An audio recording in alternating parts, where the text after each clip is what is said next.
Hello students, अपने chapter पढ़ रहे थे मैन्युफैक्चरिंग इंडस्ट्रीज़। मैन्युफैक्चरिंग इंडस्ट्रीज क्या होता है, इसके इम्पोर्टेंस ऑफ मैन्युफैक्चरिंग इंडस्ट्रीज़ ये अपने पढ़ लिया था। Contribution of industries to national economy, यानी नेशनल इकोनमी होती है उसमें इंडस्ट्रीज़ का क्या कंट्रीब्यूशन होता है, ये अपने पढ़ लिया था। अब इंडस्ट्रियल लोकेशन, यानी जो इंडस्ट्रीज लगाएंगे उसकी लोकेशन किस प्रकार से होनी चाहिए, औद्योगिक अवस्थिति। Industrial location are complex in nature. अब देखो, इनकी जो प्रकृति होती है वो होती है जटिल। उद्योगों की स्थापना करनी है अपने को, तो उसकी स्वभाव क्या होता है, जटिल होता है। These are influenced by availability of raw material, labour, capital, power and market ETC। अब देखो, जब भी इंडस्ट्रीज की अपनी स्थापना करेंगे तो सबसे पहले क्या देखेंगे, कच्चे माल की उपलब्धता यानी रॉ मटेरियल आ जाएगा, फिर लेबर यानी श्रमिक कहाँ से आएंगे, कैपिटल यानी पूंजी, पावर शक्ति यानी चलाने के लिए, उद्योग को चलाने के लिए पावर चाहिए अपने को, एंड मार्केट बाजार ETC इत्यादि। ये चीज़ें हैं। It is a rarely possible to find all these factor available at one place. अब देखो, इन सभी कारक जो जो बताए मैंने आपको, रॉ मटेरियल है, लेबर है, कैपिटल है, पावर है, मार्केट है, अब ये सारे के सारे क्या है, एक स्थान पर मिल जाए अपने, ऐसा संभव नहीं हो सकता।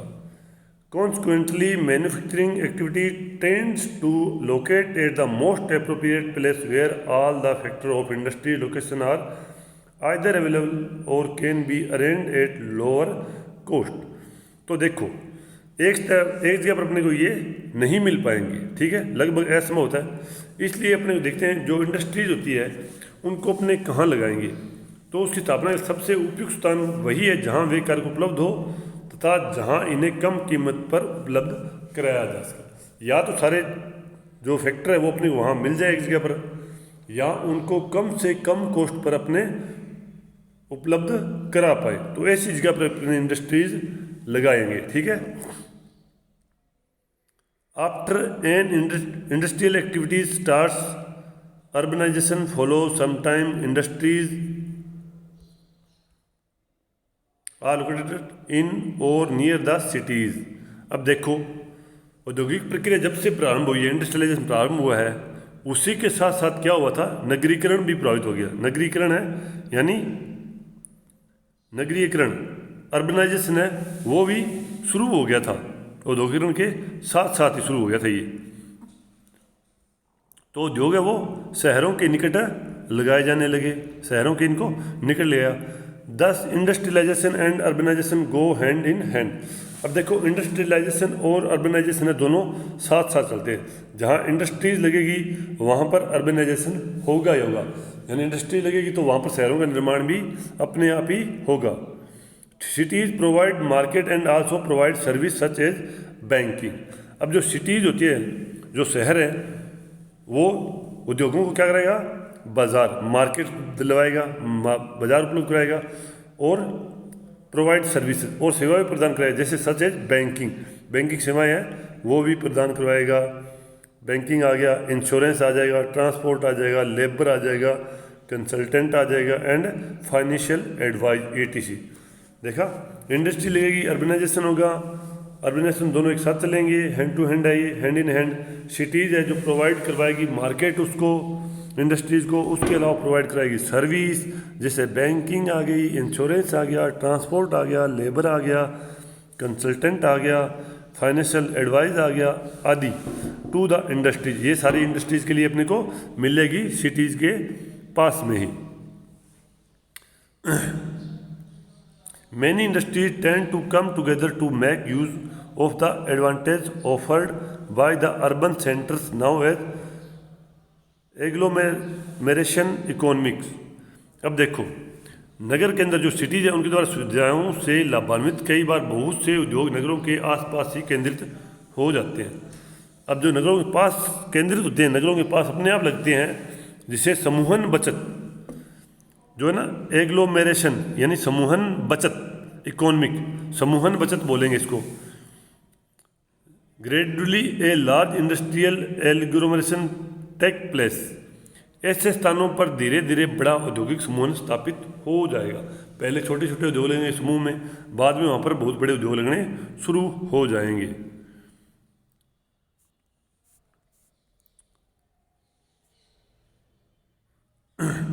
इन द प्री इंडिपेंडेंस यानी अपनी स्वतंत्रता से पहले period, most manufacturing units were located in place from the point of view of overseas trade such as Mumbai, Kolkata, Chennai, etc.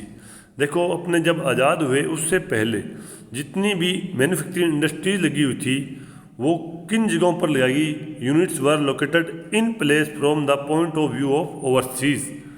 वो किस पॉइंट के आधार पर लगाई थी? जहाँ से दूरस्थ देश जो दूसरी ओवरसीज कंट्रीज है उनके साथ उनका व्यापार हो सके, जैसे मुंबई है, कलकत्ता है, चेन्नई है आदि। यहाँ पर बंदरगाह की सुविधा थी और यहाँ से दूसरे देशों के साथ आसानी से जो व्यापार है वो हो सकता था। Consequently, these emerged curtain pockets of industries developed urban centers surrounded by a huge agricultural rural hinterland। उसके परिणाम स्वरूप कुछ एक नगर औद्योगिक केंद्र के रूप में उभरे जो ग्रामीण कृषि पृष्ठ प्रदेश से घिरे हुए थे। उसी का ये परिणाम था कि कुछ नए औद्योगिक नगर उभरे जो कि अपना जो एग्रीकल्चरल रूरल हिंटरलैंड था, इन हिंटरलैंड कृषि पृष्ठ प्रदेशों में भी नई इंडस्ट्रीज लग गई। अब जो इंडस्ट्रियल मार्केट लिंकेज, अब उद्योग का और बाजार का संबंध। अब देखो इसमें सबसे पहले इनपुट्स यानी निवेश, रॉ मटेरियल चाहिए अपने को, कच्चा माल और कंपोनेंट पार्ट्स और उसके घटक। फैक्टर ऑफ प्रोडक्शन की जो फैक्टर होते हैं, लैंड, लेबर, कैपिटल, एंटरप्रेन्योर और इंफ्रास्ट्रक्चर, ये अपने को चाहिए। फिर अपने रॉ मटेरियल तैयार माल करेंगे तो ट्रांसपोर्ट चाहिए अपने को, ट्रांसपोर्ट फिर आगे फैक्ट्रीज चाहिए। फिर आउटपुट में आएगा प्रोडक्शन, तैयार माल आ जाएगा।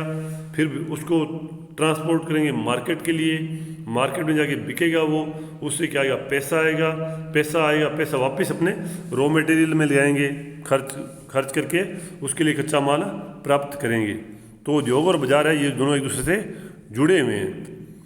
दे key to decision of the factory location in the least cost, government policies and the specialised labour also influence the location of industries.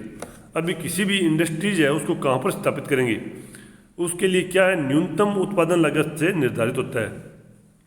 List cost यानी फैक्ट्री है लोकेशन होगी वहाँ पर जब उसकी उत्पादन करेगी तो उसमें लागत यानी खर्चा कम से कम आना चाहिए। फिर आगे गवर्नमेंट पॉलिसीज यानी सरकार की नीतियाँ हैं वो किस प्रकार की है, तथा स्पेशलाइज्ड लेबर यानी दक्ष श्रमिक वो भी वहाँ पर उपलब्ध है या नहीं है। Influence the location of industries, तो ये सारी चीज़ें हैं इंडस्ट्रीज की लोकेशन को प्रभावित करेगी।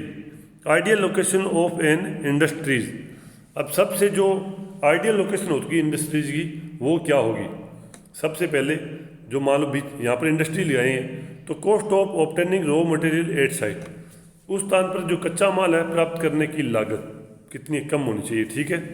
Cost of distribution of production, फिर उत्पादन के वितरण की लागत, जो उन्होंने प्रोडक्शन किया है उसका डिस्ट्रीब्यूशन करना है अपने को, बेचने के लिए बाहर भेजेंगे तो उस पर लागत कम आनी चाहिए। Decision to locate factory at site, उस स्थान पर उद्योग की स्थापना का निर्णय, ठीक है। Cost of production at site, उस स्थान पर उत्पादन की लागत, ये चीज़ें देखेंगे। ये चीज़ें जहाँ पर अपने कम लागत पे मिलेगी, कम कॉस्ट पे मिलेगी, वो सबसे आइडियल लोकेशन होगी इंडस्ट्रीज के लिए।